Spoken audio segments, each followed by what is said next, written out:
السلام عليكم. إن الحمد لله نحمده ونستعينه ونستغفره ونعوذ بالله من شرور أنفسنا ومن سيئات أعمالنا.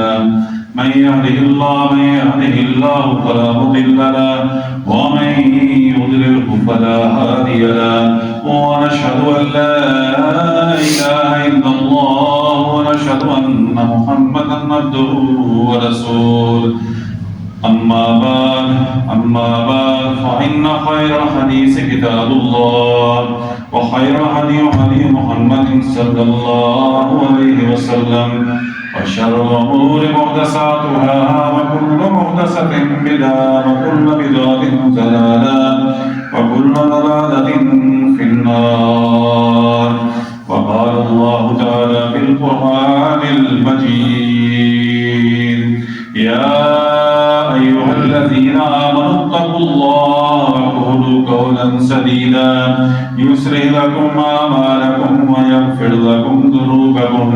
ومن يطع الله ورسوله فقد فاز فوزا عظيما. يا أيها الذين آمنوا اتقوا الله حق تقاته ولا تموتن إلا وأنتم مسلمون. يا أيها الناس اعبدوا ربكم الذي خلقكم من نفس واحدة وخلق منها زوجها وبث منهما رجالا كثيرا واتقوا الله الذي تساءلون به والأرحام إن الله كان عليكم رقيبا. وقال النبي صلى الله عليه وسلم إنما الأعمال بالنيات. وقال الله تعالى في القرآن المجيد والفرقان الحميد: يا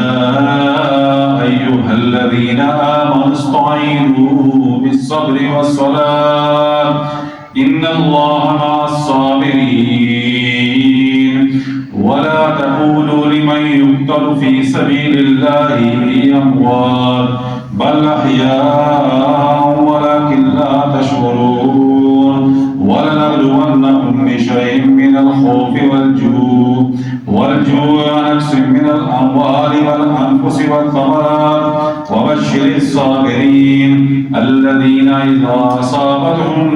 مصيبة قالوا إنا لله وإنا إليه راجعون.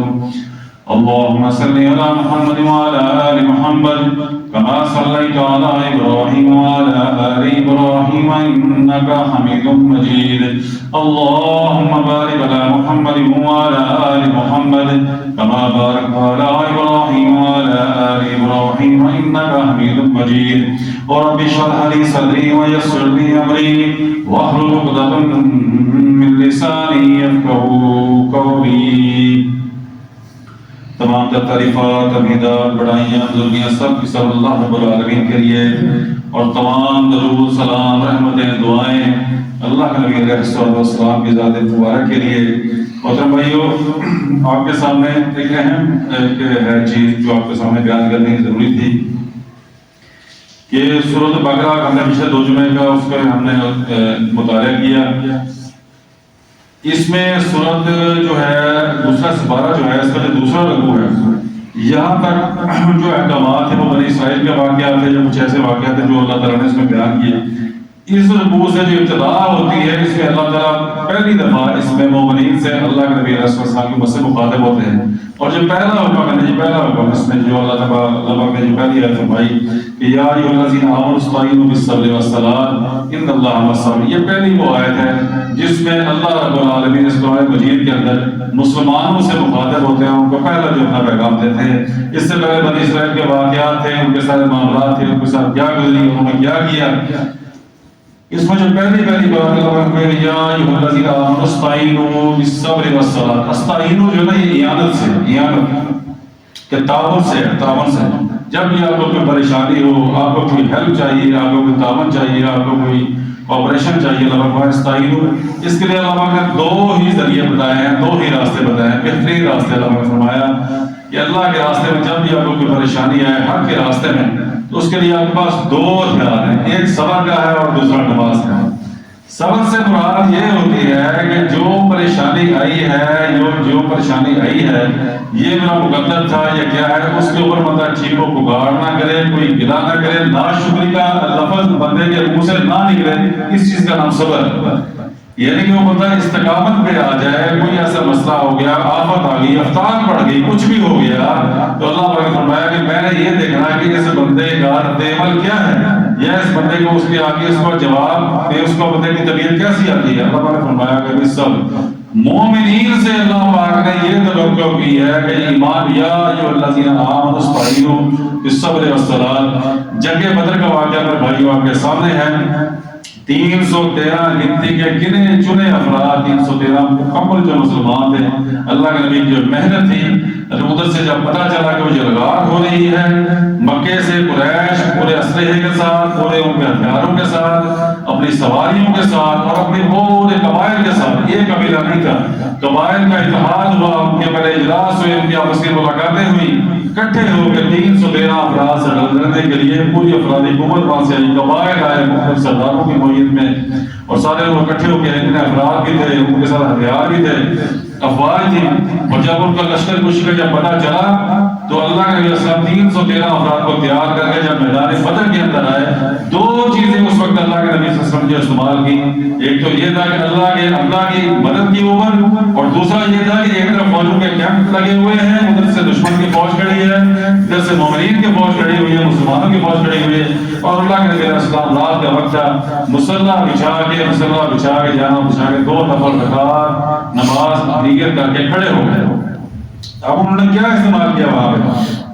ایک طرف لشکر 1000 سے زیادہ افراد کی ایک فوج ہے، دشمن کی فوج ہے،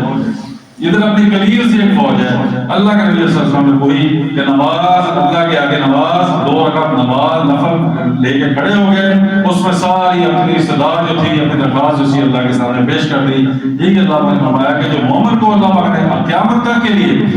اللہ پاک نے یہ جو تجربہ تھا، یہ جو مثال تھی، اللہ پاک نے فرمایا کہ یا ایھا الذین آمنوا استعینوا بالصبر والصلاۃ۔ صبر جو ہے استقامت جو ہے، ناشکری کا جو سمجھ لیں گے، ناشکری کا پیرل جو ہے وہ متوازی جو ہے وہ صبر ہے، ایک طرف صبر ہے اور ایک طرف ناشکری ہے۔ اللہ نے فرمایا یہ ہے، آپ نے صبر بھی جو ہے ہر وقت مسلمان مومن کا اختیار ہونا چاہیے۔ ان اللہ مع الصابرین، اللہ پاک نے فرمایا اگر بندہ اس مشکل وقت کے اندر یہ استعمال کر لیتا ہے، صبر کا دامن پکڑ لیتا ہے، اس کو تھام لیتا ہے، اور جتنے بھی لوگ اس میں شامل ہو جاتے ہیں، اللہ پاک فرمایا ان اللہ یقینا، ان کا مطلب ہوتا ہے یقینا، ان اللہ مع الصابرین، ان اللہ مع الصابرین۔ میرے بھائیو آپ کے سامنے یہ اس وقت کی بات ہے کہ بدر کی بات، اور یہی جو اللہ تعالیٰ کے احکامات ہیں، جن قرآن جس کو سمجھ آ گیا، اللہ کے نبی علیہ السلام کی سیرت سمجھ آ گئی، اللہ کے احکامات جس کو یقین آ گیا، وہ کسی دور میں بھی ہو۔ 1979 کے اندر آپ یہ دیکھیں کہ روس ایک بے مہار ہاتھی کی طرح افغانستان کے اوپر چڑھ دوڑا، اور وہاں پر یہ کیا ہوا، 2 ہی راستے تھے، یا تو وہ لوگ افغان لوگ عراقیوں کی طرح سرنڈر کر جاتے، اور جس طرح بھی تھا ان کو حاکمیت کو قبول کر لیتے، ان کے آگے لیٹ جاتے، وہ ان کو ساری سہولتیں بھی مل جاتی، افغانستان ترقی بھی کر جاتا، دنیاوی طور پر اس بلاک میں بھی شامل ہو جاتا۔ لیکن لوگوں نے استقامت کا راستہ اختیار کیا، ان لوگوں نے غلامی قبول نہیں کی، نہتے لوگوں نے وہاں پر جہاد شروع کیا اور لڑتے رہے۔ آخر 10 سال کے بعد باقی جو ہے وہ سرنڈر ہو گیا، سرنگو ہو گیا۔ میرے بھائیو تاریخ جب بھی آپ تاریخ اٹھائیں گے، باطل جو ہے ایک دفعہ چڑھ کے آتا ہے، ایک دفعہ پورا متحد ہو کے آتا ہے، پورا جنگلی وحشی جانوروں کی طرح آتا ہے، ایک دفعہ آتا ہے پورا مل کے آتا ہے، لیکن اس کے اندر یہ اتنی کوئی قلیل مدت اس کا یہ نہیں ہوتا، اس کی استقامت جو ہوتی ہے ایک دفعہ ہی آئے گا۔ اس کے بعد کیا ہوا، وہی سپر پاور جو تھی 10 سال کے بعد کیا ہوا، وہ جب شماریات کرتے ہیں، جب شمارے لگاتے ہیں، وہ دیکھتے ہیں کہ اس کا فائدہ کیا ہوا اور دنیا کے دین کے ہمیں اس کا نقصان کیا ہوا۔ آیا یہ جو ہم نے ایک جدوجہد کی، جو ہم نے ایک جہد کی، اس کا ہمیں کیا فائدہ ہوا، وہ چیز یہ شماریاں لگاتے ہیں۔ اس کے بعد یہ کیا ہوا، وہ واپس گیا، اس میں سے نکلا، واپس گیا اور راستہ مانگتا رہا۔ آپ کی اسی فوج سے، آپ کسی ISI سے، آپ کسی پاکستان جنرل ضیاء الحق سے وہ راستہ مانگتے ہیں کہ ہمیں کوئی محفوظ راستہ ایسا دے کہ ہم یہاں سے نکل جائیں، اور وہ خود منتیں کر کے یہاں سے نکلا۔ اس کے بعد میرے بھائی دیکھیں کوئی جہاد کا سلسلہ استقامت ان کی جاری رہی، انہوں نے کوئی ایسی قبول نہیں کی، نہ انہوں نے کوئی دینیت قبول کی اور نہ سیکولرزم قبول کیا، اسلام کے اوپر مجاہدین کھڑے رہے۔ اس کے بعد جب یہ امریکہ وہاں پہ آیا تو امریکہ کے آگے کیا حیثیت تھی آپ دیکھیں گے افغانستان کی، بالکل غریب ملک تھا، نہتے لوگ تھے، کوئی وسائل نہیں تھے، نہ وہاں پہ کوئی ریلوے کا نظام ہے، نہ وہاں پہ کوئی سمندر کا نظام ہے۔ اس کے باوجود نیٹو، سینٹو، سیٹو جتنے بھی ان کے اتحاد ہے، 45 ملک کے سپر پاور اسلحے کی جن کے پاس اسلحے کی فیکٹریوں کے فیکٹریاں کہاں میں جن کے پاس، کیا ضرورت ہے اس کو اکٹھا ہونے کی؟ خوف ان کو یہی ہوتا ہے، خوف ان کو یہی ہوتا ہے کہ یہ لوگ جو اللہ کے نام کے لوگوں سے کھڑے ہوئے ہیں، یہ کل بھی صرف وہیں پہ نہیں رکیں گے، ان کا رب ان کو جو پیغام جو دیتا ہے، ان کے آگے صرف ایک ملک کی صنعت نہیں ہوتی، اسلام کے آگے، مومن کے آگے صرف ایک ملک کا بارڈر، اس کے آگے ایک بارڈر نہیں ہوتا۔ وہ اس پیغام کو اللہ تعالیٰ کا مشن ہی جو مشن دیا گیا ہے وہ یہی مشن ہے کہ پوری دنیا والذی ارسل رسولہ بالہدی ودین الحق لیظہرہ علی الدین کلہ، کہ یہ جس دین کو انہوں نے تھام چکے ہیں، جس دین کا جھنڈا انہوں نے اٹھا لیا ہے، اس کا تو ان کا مطلب یہ ہے کہ لیظہرہ علی الدین کلہ، کہ سارے ادیان، ان کا جو ایجنڈا ہے، ان کا جو ذہن ہے وہ یہ ہے کہ سارے ادیان جھوٹے ہیں، سارے دین جھوٹے ہیں، ایک ہی حق دین ہے، اور اس کو لیظہرہ علی الدین کلہ، تمام ادیان کے اوپر اس کو غالب کرنا ہے۔ وہ لوگ سوچتے ہیں 50 سال پہلے میرے بھائی وہ سارے اکٹھے ہو کے آئے، پورا سارا وسائل لے کے آئے، سب کچھ لے گئے، لیکن کتنی اس کی مدت تھی؟ ایک دن انہوں نے کیا، جبر کیا، 2 سال کیا، 20 سال تک جدوجہد کی۔ اس کے بعد ان کا آپس کی ناانصافی ہوئی، ان کا شرازہ بکھرا، سب کچھ وہ سمجھ یہی آپ کی سڑکوں کے اوپر سے، یہی آپ کی PLP روڈ سے، یہی آپ کا جو راستہ تھا، یہی جو راہداری آپ پاکستان نے ان کو دی، میرے بھائی یہی سے کیا ہو، وہ اسلحہ وہیں پہ چھوڑ کے ان کو راستہ مانگتے رہے کہ ہمیں راستہ لے، سارا کچھ ہم چھوڑ کے جانے کو تیار ہیں۔ باطل جو ہوتا ہے، جھوٹ جو ہوتا ہے، اس کی کوئی مدت نہیں ہوتی، نہ ہی اس کا کوئی لمبی کوئی عمر ہوتی ہے۔ حق جو ہے یہ قلیل مدتی ہوتا ہے، یہ تا قیامت ہوتا ہے، اور اس کی جڑیں ہوتی ہیں۔ آج دیکھیں 2000 کے سن 2000 میں، سن 2000 میں بھائی وہی آئے جن کو ختم کرنے کے لیے آئے، آج وہی وہاں پہ حکومت میں اور اپنے دین کو انہوں نے غالب کیا ہوا ہے، اور اپنے دین کو نظام کو نافذ کیا ہوا ہے۔ جس جھنڈے کو لے کے وہ کھڑے ہوئے تھے وہی نظام انہوں نے وہاں پہ نافذ کر دیا۔ میرے بھائیوں آج کے دور کے اندر یہ سلسلہ قرآن کا جو پیغام ہے وہ جب بھی اس کو تھامے گی رکنے والا نہیں ہے۔ مایوسیاں پھیلانے والا میڈیا ہے، اور یہ سب کچھ لوگ اس کے مایوسیوں کے شکار ہو جاتے ہیں، لیکن جو اللہ کے نام کے اوپر کھڑے ہوتے ہیں وہ عجوبے کرتے ہیں، حیران کن امور سے وہ آج بھی دریافت کر رہے ہیں۔ میرے بھائیوں آپ شام کے اندر دیکھیں، شام کے اندر 15% یہی لوگ جو فاطمی لوگ تھے، 15% لوگ قلیل اقلیت جو تھی، یہ پچھلے 50 سال سے ان کی حکومت تھی وہاں پہ۔ حافظ اسد جو تھا وہ شیعہ مسلک کا اس کا تعلق تھا، اور شیعہ مسلک میں سے ایک فاطمی ان کا ایک مسلک الگ ہے، مسلک ہوتا ہے، یہ اس سے اس کا تعلق تھا، اور یہ وہاں پہ سمجھ لیں کہ 80-85% لوگ وہاں پہ سنی لگیدہ مسلمان ہیں شام کے اندر۔ یہ بالکل ایک اقلیت تھی، 10% یا ہوں گے یا 12% ہوں گے شام کے اندر، لیکن یہ ظلم اور جبر کی بنیاد پہ ان لوگوں نے باپ بیٹے نے 50 سال وہاں پہ حکومت کی، اور جو ظلم انہوں نے روا رکھا وہاں پہ سنی لگیدہ جو وہاں پہ مسلمان تھے، شافعی مسلک وہاں پہ زیادہ مسلمان ہیں وہاں پہ، اور جو ظلم کیا، جو داستان ہے اب وہاں پہ جو سامنے آ رہی ہے میرے بھائیوں، یہاں پہ پوری تاریخ پھیل جاتی ہے کہ جس طرح اس باپ بیٹے نے وہاں پہ ظلم کیا، پوری فوج ان کی، مسلح فوج ان کی، وسائل ان کے، رشیا یہ سارا روس، اسرائیل، روس جو تھا یہ پوری اس کی بیک کے اوپر تھا۔ اور جب یہ لوگ وہاں پہ کھڑے ہوئے، انقلاب کا راستہ انہوں نے اٹھایا، حلب ایک شہر تھا وہاں پہ جہاں پہ ان کا گڑھ تھا سنی لگیدہ شافعی مسلک کے لوگوں کا، اور وہاں پہ جب انہوں نے وہاں پہ کھڑے ہوئے اور وہاں پہ انہوں نے بغاوت کی اس کے خلاف، فاطمی اس کے حکومت کے خلاف، اور یہ کوئی سیاسی وہاں پہ نمائندہ نہیں تھا، حافظ اسد یہ تھا، یہ کرنل تھا فوج کے اندر، ایک کرنل تھا، بغاوت کر کے اس نے وہاں پہ ڈوب گیا، اور وہاں پہ شام کے اوپر اس نے قبضہ کیا تھا، شامی حکومت کے اوپر۔ میرے بھائیو جب وہ لوگ کھڑے ہوئے تو اس نے جو انہوں نے وہاں پہ ظلم کیا، اور یہ دیکھیں تو ظلم اس طرح سے ہوا کہ ایک طرف سے ایک سپر پاور وہاں پہ بمباری کر رہی ہے رشیا کی، اور دوسری طرف سے امریکہ وہاں پہ بمباری کر رہا ہے، اور گڑھ وہیں پہ شام سوریا کا جو ملک تھا وہ گڑھ بنا ہوا تھا، یعنی کہ ان کا بھی بیان وہی بنا ہوا تھا، ان کا بھی بیان وہی بنا ہوا تھا، لیکن لوگوں نے اللہ کے انہوں نے پیغام کو، اللہ کی اس امید کو انہوں نے نہیں چھوڑا۔ نہتے لوگ تھے، یونیورسٹیوں کے لوگ تھے میرے بھائیوں، ان کے بھی کیریئر تھے، ان کے بھی فیوچر تھے اس ملک میں، لیکن ان لوگوں نے اللہ کے پیغام کو، انہوں نے اس ظلم کو قبول نہیں کیا، انہوں نے نادین کو قبول نہیں کیا، اور وہ کھڑے رہے اس ایک چھوٹے سے شہر کے اندر، اور اتنا انہوں نے کام کیا وہاں پہ شام کے اندر، کیونکہ وہاں پہ اکثریت تھی، 85% لوگ وہاں پہ شافعی المسلک کے سنت العقیدہ مسلمان تھے۔ اور میرے بھائیوں آپ کے سامنے ہے کہ دنیا اپنے کاموں میں لگی ہوئی ہے، اور وہ اپنے کام میں لگے ہوئے تھے، اور اچانک کیا ہوا کہ دنیا میں حیران ہونے ایک معجزہ آیا، اور پتہ اس وقت چلا جب دمشق سے وہ جابر، وہ مطلق العنان جو تھا حامد الاسد کا بیٹا جو تھا، وہ وہاں سے غائب ہو گیا، دنیا حیران تھی۔ اب جب اس نے غائب ہونے کا ارادہ کیا، دوڑنے کا، فرار ہونے کا ارادہ کیا، نہ اس کی مدد کو ایران آیا، نہ اس کی مدد کو رشیا آیا، اور نہ ہی اس کی مدد کو امریکہ آیا۔ ہر کسی کو پھر اپنا لوگ دیکھتے ہیں کہ ہماری وجہ کس میں، ہمارے وفادار کس کے ساتھ ہے۔ پھر اس کو لوگ انہوں نے اپنے وفادار کو دیکھا، انہوں نے اپنے مستقبل کو دیکھا، انہوں نے پھر اس کو تنہا چھوڑ دیا، پھر وہ بھاگنے میں مجبور ہوا۔ اور آج وہیں پہ میرے بھائیوں کا استقامت کا راستہ، صبر کا راستہ، آپ اس صبر کے راستے میں 20 سال کے اندر یا 50 سال، جو 20 سال افغانستان میں ہوئے یا 50 سال وہاں پہ وہ لوگوں نے جو شام کے اندر کیا، ان 50 سال میں کتنے ان کو صبر اور استقامت یا کتنے پہاڑوں سے گزرنا پڑا، اس کا اندازہ آپ لگا سکتے ہیں یا نہیں لگا سکتے؟ کتنی قربانیوں کو دینی پڑی ہوگی، کتنا ان کے اوپر ظلم ہوئے ہوں گے، کتنے لوگوں نے تحریک کیا ہوگا، ہزاروں سینکڑوں لوگوں کی اجتماعی قبریں وہاں سے دریافت ہوئی۔ میرے بھائیوں سارے کا صبر کا یہ اللہ نے اسی کو فرمایا۔ اب یہ ہوتا ہے اللہ نے یہ فرما دیا بلا تقولوا لمن يقتل في سبيل الله بل احياء۔ اللہ نے فرمایا کہ زندگی اور موت کا تصور نہیں یہ دنیا کے آپ ضابطہ لگا دیں یا کہ دنیا کے اشاریہ ہیں، اللہ کی نظر میں یہ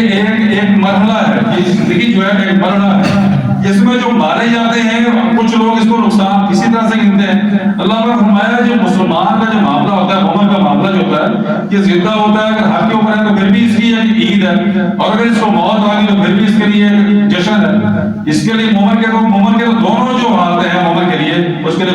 خوشخبریاں ہیں۔ اللہ نے فرمایا کہ ولا تقولوا لمن يقتل في سبيل الله اموات بل احياء ولكن لا تشعرون۔ کتنے ہی لوگ اس جدوجہد کے اندر مارے گئے، کتنے لوگ فنا ہو گئے، کتنے گمنام لوگ، کتنے لوگوں کی قربانیاں جن لوگوں کے آگے نہ آئیں، لیکن اس کا رزلٹ جو ہے اس کے بعد آیا اور لوگوں نے اس کے فتح کو دیکھا۔ اللہ نے فرمایا وَلَنَبْلُوَنَّكُم بِشَيْءٍ مِّنَ الْخَوْفِ۔ اب یہ آزمائشیں ہیں، اللہ نے فرمایا یہ چیزیں جو آتی ہیں آپ کو کیا چیزیں اللہ نے گنوائی ہیں، خوف والجوع اور بھوک تنگی، وَنَقْصٍ مِّنَ الْأَمْوَالِ مالوں کی کمی، آپ کی معیشت کا نقصان، آپ کے خسارے، آپ کے کیریئر کے معاملات، وَالْأَنفُسِ وَالثَّمَرَاتِ، رزق کے معاملات، جانوں کے معاملات، جو لوگ قربانیاں ہوتی ہے، اللہ فرمائے ان چیزوں کے ساتھ میں تمہیں آزماتا ہوں۔ وَلَنَبْلُوَنَّكُم بِشَيْءٍ مِّنَ الْخَوْفِ، خوف کے ساتھ آزماؤں گا۔ یہ آزماؤں گا کہ ہمارے ساتھ کیا ہوگا، ہمارے ساتھ جو ہمیں پیغام دیا گیا آزمایا ہمیں بھی کیا۔ جب 2000 کے اندر، سن 2000 کے اندر جب یہ لوگ پورے 45 ممالک کی افواج آئیں یا ہمارے بھائی وہاں پہ آئے تو ہمیں پیغام یہی دیا گیا نا، یہی دیا گیا کہ اگر آپ نے ہمیں پیغام یہی آیا وہاں سے واشنگٹن سے یہی پیغام آیا کہ جو بھی ان لوگوں کے ساتھ کھڑا ہوگا ان کو پتھر کے دور میں ہم کو دھکیل دیں گے، پتھر کے دور میں ان کو جانا من الخوف وَلَنَبْلُوَنَّكُم بِشَيْءٍ مِّنَ الْخَوْفِ، تمہیں خوف سے آزماؤں گا۔ اور ہم نے اس خوف کے آگے ہم سرنڈر ہو گئے، ہم نے سرگو ہو گئے اور ہم نے دوسرا راستہ اختیار کیا۔ ہم نے وہ میزبانی کے آداب بھی ہم بھول گئے، ہمارے گھروں کے اندر آئے ہوئے وہ افغانستان کے جن کے لیے پوری دنیا کے اندر قانون ہوتا ہے، جو سفیر ہوتا ہے، ہم نے ان سفیر کو بھی آگے نہتے کو اس کو سامنے ان کو پیش کیا جو ہمارا مہمان تھا۔ ہم تو اتنے اپنے پاؤں کے اوپر ہم وزن نہ دے سکے میرے بھائیوں۔ اللہ نے فرمایا میں تمہیں خوف سے آزماؤں گا۔ آج جو ہماری حالت ابتر ہے میرے بھائیوں، یہ دیکھیں نا، ہم نے یہ سارا کچھ کر کے اپنا آپ یاد ہم نے کچھ بچا لیا ہوگا۔ اب کتنے ذلت کی بات، شرم کی بات ہے میرے بھائیوں، ہمیں 3 ارب ڈالر ملا یا 300 ارب ڈالر ملا، کیا ملا؟ تو وہاں میں عالمی کانفرنس کے اندر ہمارا پرائم منسٹر جو اس کو ضرب میں لگا رہا تھا کہ یہ اتنا جو ہمیں آیا ہے یہ ہماری کرنسی میں اتنا ہمارے پر بن گیا ہے۔ میرے بھائیوں وہی 1947 کے اندر جو ہمارے 7 آزاد ہوئے تھے، ہمارا جو ملک تھا ہندوستان کا، وہ کہاں سے کہاں پہنچ چکا ہے میرے بھائی، ایکسپورٹ کی وجہ سے کہاں سے کہاں پہنچ گئے۔ ان کی ایک کمپنی کا جو بجٹ ہے آپ کے پورے ملک سے زیادہ ان کا بجٹ پہنچ گیا ہے، اور ہم نے یہ سب کچھ ان کے ساتھ تعاون کر کے، کفر کے ساتھ تعاون کر کے، افغانستان کو ملین بیٹ کروا کے اپنے آپ زندگی سے بچانے کی ساری وہ راستہ نہیں اختیار کیا، اس کے باوجود سن 2025 کے اندر ہمارا بجٹ کہاں پہ ہے، ہماری معیشت کا کیا حال ہے، اور وہی جو افغانستان ہے اس کی معیشت ہے، نہ وہ مقروض ہے، نہ ان کے ساتھ کچھ لے رہے ہیں، اور کہاں سے گاؤں کی ترقی جو ہے وہ بھی ہم سے زیادہ ان کے اشارے ان سے زیادہ ہم سے زیادہ ان کے آ رہے ہیں۔ اللہ نے فرمایا میں خوف سے آزماؤں گا، اور جب خوف کا یہ معاملہ آیا تو ہم وہیں پہ ہم ناکام ہوئے، فیل ہوئے۔ اللہ فرمایا والجوع ونقص من الاموال، جانوں کے نقصان سے آپ نے اپنی جانیں بچائی، والانفس والثمرات، اور اس کے معاملات کی کمی سے اللہ فرمایا وبشر الصابرین۔ ان سارے معاملات کے اندر جو لوگ استقامت رکھے، جو لوگ استقامت اختیار کریں گے، اللہ پاک نے قرآن مجید میں فرمایا اے نبی علیہ الصلوۃ والسلام وبشر الصابرین، جو لوگ اس امتحان میں کامیاب ہو گئے دنیا کے اندر وہ صابرین ہیں، اور ان کو خوشخبریاں دے دیجیے، ان کے لیے خوشخبریاں وبشر الصابرین، اور ان کے لیے خوشخبریاں ہیں۔ پھر فرمایا الذین اذا اصابتهم مصیبہ، ایک بہت ہی بڑا میرے بھائی دنیا کائنات کے اندر جتنی بھی مخلوقات ہیں، جتنی بھی مخلوقات ہیں وہ ساری کی ساری اللہ تعالیٰ کے حکم کے تابع ہیں۔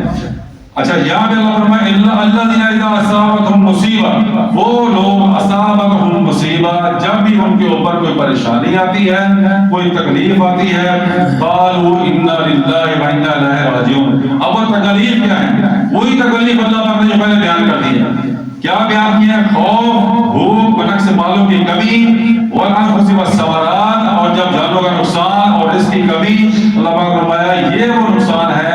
یہ وہ مصیبتیں ہیں جب کسی مومن پہ آتی ہیں، وہ مومن کیا کہتے ہیں؟ قالوا انا للہ و انا الیہ راجعون۔ انا للہ کا مطلب یہ ہوتا ہے انا للہ کہ یقینا ہم اللہ کے ہیں، ہم اللہ کے لیے ہی ہیں۔ انا للہ سے مراد یہ ہے کہ ہم للہ کے لیے، اللہ کے لیے، انا للہ ہم اللہ کے لیے ہیں، و انا الیہ راجعون۔ یعنی کہ اب ان پریشانیوں کے اوپر ہم صرف فوتگی کے اوپر جب جاتے ہیں، جب کوئی بندہ فوت ہو جاتا ہے تعزیت میں، ہم لفظ یہ صرف وہاں پہ استعمال کرتے ہیں۔ حالانکہ اللہ نے فرمایا الذین اذا اصابتهم مصیبہ، جب بھی کسی مومن کے اوپر جب بھی کوئی پریشانی آتی ہے، اور ان پریشانی کو اللہ نے یہاں گنوا دیا ہے، خوف آ گیا، بھوک آ گئی، نقص من الاموال آ گیا، مالوں کی کمی آ گئی، کسی کا نقصان ہو گیا، کسی کا اللہ معاف کرے کوئی خدا نہ خواستہ کوئی چوری ہو گئی، ایکسیڈنٹ ہو گیا، وہاں پہ بھی ہم نے کیا کرنا کہ انا للہ، کہ جب میں اللہ کا ہوں تو یہ چیز بھی تو اللہ کی ہے، وَإِنَّا إِلَيْهِ رَاجِعُونَ۔ جب میں نے اللہ کے پاس چلے جانا ہے، جب میری زندگی کا بھی یہ خاتمہ ہے، پھر یہ تو کچھ بھی نقصان، یہ تو چھوٹا سا نقصان ہے، یہ جو ہے اس وقت بھی آپ نے یہی کرنا ہے۔ اللہ نے فرمایا اِنَّا لِلَّهِ وَإِنَّا إِلَيْهِ رَاجِعُونَ، یعنی کوئی فوت ہو جائے، آپ کو رزق کا کوئی نقصان آ جائے، آپ کو کاروبار کے اندر نقصان آئے، آپ نے یہی ایک انداز استعمال کرنا ہے کہ اِنَّا لِلَّهِ اِنَّا لِلَّهِ۔ جب میں اللہ کا ہوں تو یہ تو اس کے مقابلے بہت ہی کم چیز ہے، تو یہ بھی اللہ کی، تو یہ بھی واپس ہے، یہ بھی اللہ کے معاملہ ہے۔ وَإِنَّا إِلَيْهِ رَاجِعُونَ، جب میں نے ہی اللہ کے پاس لوٹ جانا ہے تو پھر یہ کیا بات ہے، یہ تو نقصان کچھ نہ ہوا۔ یہ اللہ نے فرمایا یہ جو ہتھیار ہے نا، اِنَّا لِلَّهِ وَإِنَّا إِلَيْهِ رَاجِعُونَ، یہ اللہ پاک نے آپ کو سمجھنے کے بہت بڑا ایک چیز دے دی، ایک ٹول دے دیا آپ کو حوصلے کے لیے، صبر کے لیے۔ اللہ نے فرمایا اولئک علیہم صلوات من ربہم، جو لوگ ان احکامات کو اوپر چلتے ہیں، میرے ان احکامات کے اوپر، میرے مشوروں کے اوپر چلتے ہیں، علیہم صلوات من ربہم ورحمہ۔ اب صلوات جو ہے یہ رحمت کی جمع ہے، صلوات کا مطلب بھی رحمت ہے۔ اولئک علیہم صلوات من ربہم، ایک رحمت نہیں، جو بندہ اس راستے پہ چلے گا، اس راستے پہ چلے گا، کسی نقصان کے لیے، کسی نقصان کے اوپر آہو بگا نہیں کرے گا، شور شرابہ نہیں کرے گا، یہی کرے گا کہ اِنَّا لِلَّهِ، تو اللہ نے فرمایا کہ صلوات من ربہم۔ اب اللہ کی رحمت جو ہوتی ہے نا جی، اس کو آپ گن نہیں سکتے،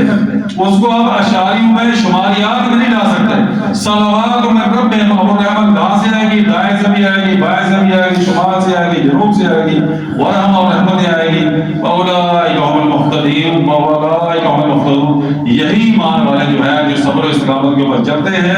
اولئک هم المهتدون، اللہ نے فرمایا میری طرف سے یہی لوگ ہیں، یہ سیدھے راستے والے ہیں، اولئک هم المهتدون۔ اللہ پاک ہمیں صحیح معنوں میں اللہ تعالیٰ کا ایک صحیح، ایک پسندیدہ مومن بننے کی توفیق عطا فرمائے۔ سبحان ربک رب العزت عما یصفون، وسلام علی المرسلین، والحمد للہ رب العالمین۔